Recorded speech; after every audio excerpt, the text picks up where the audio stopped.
Olá, concurseiros e concurseiras, como vocês estão? No vídeo de hoje, eu quero te dar dicas sobre o português da FGV e te ajudar a superar o tão temido português da banca FGV. Te mostrar como melhorar a sua pontuação e te mostrar as dicas que me fizeram acertar mais de 80% em todas as provas de português da FGV. Logo de início, vou passar aqui as dicas que me fizeram melhorar a minha nota em português na FGV.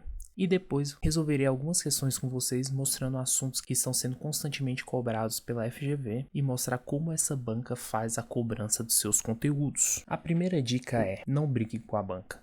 Isso serve para qualquer banca também. Em hipótese alguma, tente discutir com a banca, principalmente que a FGV nunca volta atrás em suas decisões. São raríssimas as vezes em que a FGV anula uma questão de português. Você pode brigar, espernear, fazer o que você quiser, mas é raro a FGV anular uma questão. Então não adianta brigar com a banca. Você precisa entender o que a banca quer. E a segunda dica é: a interpretação é o principal meio de resolver as questões. Por quê? A FGV ela não cobra apenas gramática. Em todas as suas questões ela cobra a interpretação. Você precisa interpretar o que a questão está pedindo. Entenda o que a questão está te pedindo. Não adianta você brigar, não adianta você espernear. A banca FGV, ela é totalmente contextualizada em todas as questões. Você precisa entender o que a banca quer, onde está o peguinha da questão, entender alternativa por alternativa. Não adianta você saber gramática, não adianta você ter decorado a gramática. Você precisa ser muito bom de interpretação. Em algumas questões é quase um raciocínio lógico para você conseguir compreender e responder à questão. Eu acho que a dica mais importante que eu posso deixar sobre provas da FGV é: deixe o português por último. Por quê? As questões de português, elas exigem muito do candidato, elas exigem muita atenção e muito tempo. Portanto, se você começar pelo português, pode ser que você perca muito tempo ali e no momento que você for fazer as outras questões, o seu tempo já esteja muito apertado e isso te atrapalha a resolver as demais questões da prova. Então, a dica mais importante para mim é deixar o português por último. E outra dica extremamente importante: pratique muitas questões da FGV. Essa é a forma correta de se estudar para o português da FGV. Porque não adianta você ficar decorando gramática, não adianta ficar perdendo tempo com vídeo, com PDF, com cursinho de professor. Você só consegue aprender o que a FGV quer, como ela cobra e quais são os principais conteúdos da FGV fazendo questões. Faça questões exaustivamente da banca FGV. Eu indico fazer no mínimo 10 questões de português todos os dias até você pegar o macete e a manha que a FGV tem. A FGV é uma banca muito particular em seu português, portanto você precisa praticar muito as questões dela para poder entender como funciona o raciocínio dos examinadores da FGV. Agora, passadas essas dicas, eu quero mostrar algumas questões e mostrar como é essa cobrança na prática. Agora, partindo para a prática, vamos trabalhar algumas questões da FGV. Inicialmente, eu trouxe aqui algumas questões que eu já fiz e que eu considero que são os principais assuntos cobrados pela FGV. Inicialmente, vamos trabalhar com a relação de oposição, que é um dos assuntos mais cobrados pela banca, porque ela adora fazer não só a cobrança de conjunções adversativas, mas fazer com que você interprete uma real oposição, que é o que ocorre aqui nessa questão. Essa questão é recorrente em várias provas da FGV, portanto eu considero um dos assuntos mais importantes para essa banca. Vamos aqui para a primeira questão. A oração adversativa abaixo, que estabelece entre os segmentos indicados uma relação de real oposição é. Ou seja, já pelo enunciado da questão, você percebe que a banca quer, além de que você conheça as conjunções adversativas, pois todas as orações aqui são adversativas, então ela não quer que você diga qual dessas tem uma conjunção adversativa. Ela quer uma real oposição entre as frases. Então vamos lá para as alternativas. Alternativa A: o destino embaralha as cartas, mas somos nós que jogamos. Cartas e nós que jogamos não é uma real oposição. São quase sinônimos. É uma complementação de uma ação. É uma complementação da ação inicial. Alternativa B: morrerei como pobre, mas vivi como nobre. Aqui você já percebe uma real oposição. Pobre e nobre são coisas opostas, são antônimos. Já vamos deixar de saber aqui. Alternativa C: a ostra pode não ser um modelo de beleza, mas é sempre uma esperança de pérola.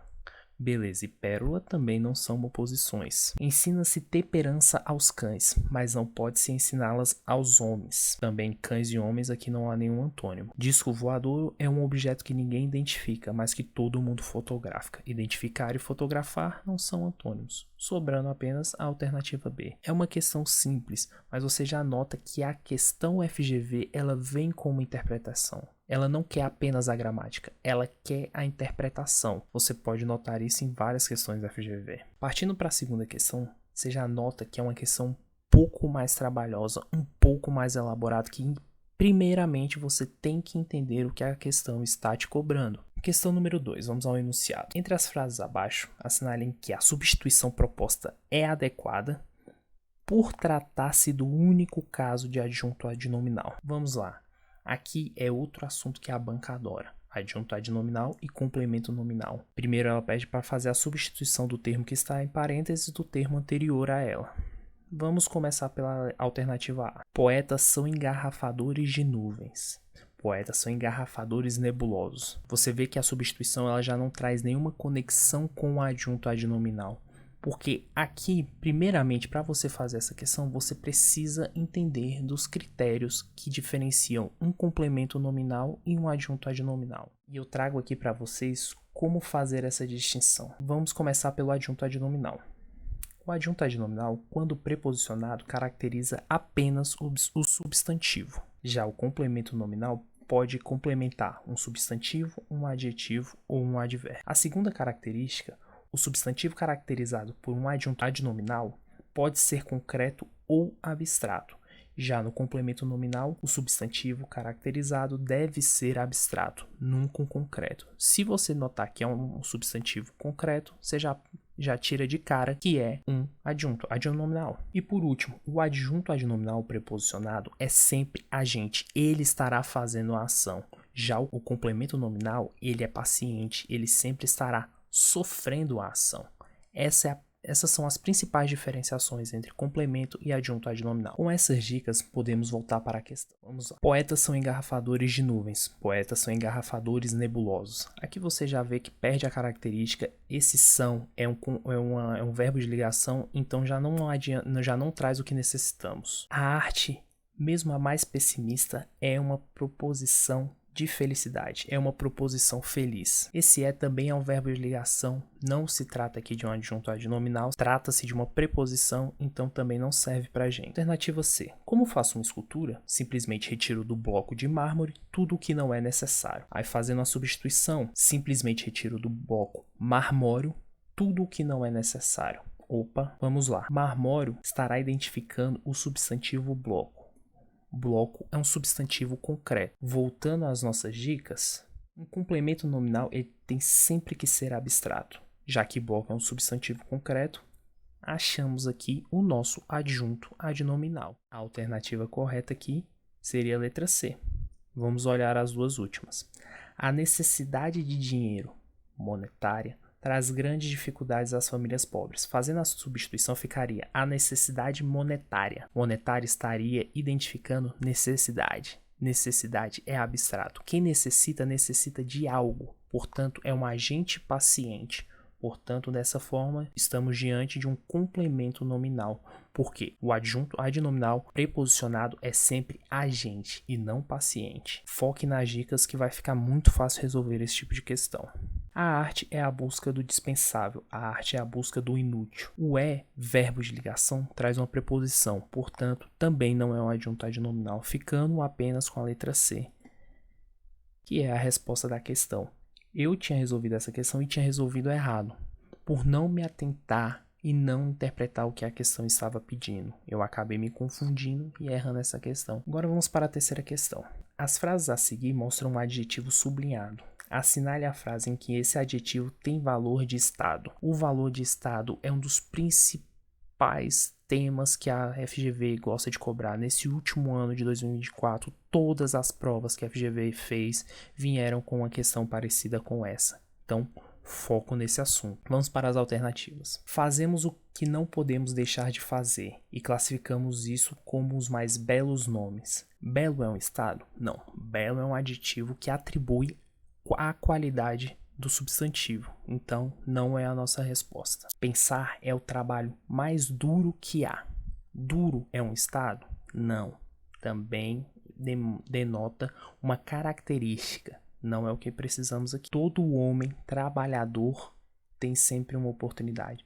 Trabalhador também é uma característica e não um estado. Portanto, não é a nossa resposta. A direção recomendou que os alunos gripados fossem separados dos demais a fim de evitar-se a contaminação. Os alunos gripados. Como os alunos estão? Em que estado os alunos estão? Os alunos estão gripados. Achamos a nossa resposta. Vamos aqui para a última. A concorrência é um estilo de vida. Se você não tem um concorrente forte, você é obrigado a inventar um. Concorrente forte é uma qualidade e não um estado. Portanto, o que nos resta? Alternativa D. Vamos agora aqui para a quarta questão. Observe o trecho descritivo abaixo que tem por objeto um personagem de uma cidade interiorana. Eu vou pedir que vocês façam a leitura desse pequeno trecho. Eu já fiz a minha aqui, então vamos para a questão para não perdermos tempo. Essa pequena descrição do seu Paulo caracteriza. Procure identificar o personagem por meio dos seus traços físicos. Letra B. Destaca sobretudo os traços psíquicos do personagem. Alternativa C. Mostra traços físicos e psíquicos do personagem. Alternativa D. Descreve o personagem em diversas épocas, procurando valorizá-lo. Ou alternativa E. Indica somente as características sociais do personagem descrito, mostrando-o como um símbolo do interiorano. Bom, uma questão difícil, uma questão de interpretação, vocês podem ver aqui que eu errei ela. Essa é uma questão que vocês podem ver pelo número de comentários, que é uma questão extremamente difícil. Vindo aqui para as estatísticas da questão, notem como ela foi bem divisiva e apenas 28% das pessoas acertaram. Por quê? É uma questão muito característica da FGV. Ela cobra as entranhas da interpretação de texto. A resposta dessa questão é a alternativa B. Destaca sobretudo traços psíquicos do personagem. Você vê que na descrição ele fala de tudo sobre o personagem, mas como na questão ele traz esse termo aqui, destaca sobretudo, o examinador entendeu que esse trecho, a principal coisa que é destacada do personagem são seus traços psíquicos. Portanto, essa parte era um mineiro de alguma idade, já havia trabalhado em São Paulo, para ele foi algo complementar, algo irrelevante na análise do personagem. Portanto, ele trouxe como resposta a letra B, porque para ele esse texto destaca sobretudo os traços psíquicos do personagem. Caio, como eu vou saber o que o examinador está pensando na hora? Se você for olhar essa questão e analisá-la com calma e minuciosamente, todas as outras alternativas, elas são praticamente iguais. Todas as alternativas, elas trazem coisas que meio que te levam a pensar a mesma coisa. A única alternativa que se destaca de alguma forma é essa letra B. Caio, tem como ver isso na hora da prova? Cara, você cansado, você nervoso, você procurando resolver o mais rápido possível a questão, é muito difícil você perceber essa coisa. Mas você vê pelas estatísticas da própria questão que ela é uma questão difícil, tanto para você quanto para os outros candidatos. O que eu quero que você entenda da FGV? Ela sempre tenta sair fora da caixinha. Você pode ver que quando tiver muito parecida às outras alternativas e uma só se destacando bastante, dê uma atenção para essa que está se destacando bastante.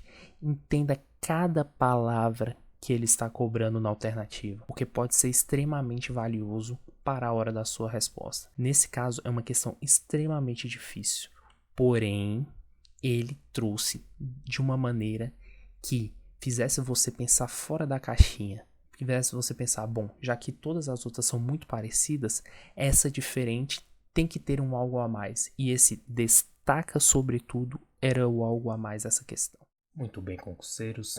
Esse foi o vídeo de hoje. Já estou aqui com a questão que eu deixei no vídeo passado e a resposta para ela é errada.